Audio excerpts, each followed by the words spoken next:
আজ হলো 31st of December 2025। তো বছরের শেষ দিনটা শুরু করছি সকালবেলা গরম গরম কফি আর ইয়ামি একটা ফ্রুট কেক দিয়ে।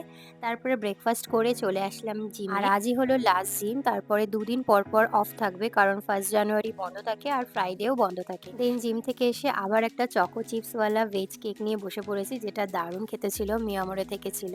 দেন ইভিনিংয়ে আবার রেডি হয়ে, যেহেতু খুব ঠান্ডা পড়েছে তো এর উপরে জ্যাকেট পরবো কিনা সেটা নিয়ে একটু কনফিউজ ছিলাম। তো দেন ফাইনালি পরেই নিলাম। পিঙ্ক কালার আর গ্রিন কালারের কন্ট্রাস্ট হয়েছিল।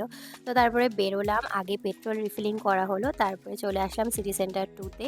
বেশি দূরে যাবো না কারণ আজকে যেখানেই যাব সেখানেই ভিড় হতো। সিসি2 এর সামনে তো ঘটি গরম বসে আর অভির এটা খুবই ফেভারিট একটা ফুড, তো এটা নিলাম, দুজনে হাফ হাফ করে খেলাম। খেয়ে দিয়ে সিটি সেন্টার 2-এ আসলাম। এখানে অনেকটাই ফাঁকা ফাঁকা দেখলাম, তো একটু ঘুরে দেন আবার বাড়ির দিকে রওনা দিলাম। আর ডিনার টিনার করে রাত 12টার সময় চলে আসলাম ছাদে। 2026কে ছাদে গিয়ে ওয়েলকাম করবো বলে, তো আমাদের কিছু পুরনো বাজি ছিল যেটা কালী পুজোর সময় বেঁচে গেছিলো, সেগুলো নিয়ে চলে এসেছিলাম। বাট 50% বাজি ফাটছিলই না, মানে এগুলোকে রোদে দিতে হতো আগে।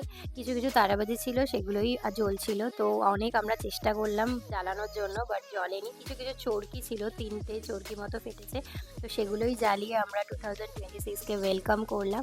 আর একটা ওই চটপটি টাইপেরও ছিল, সেটাও জ্বলেছিল। তো ব্যাস এইভাবে 31 ডিসেম্বরটা আমরা স্পেন্ড করলাম।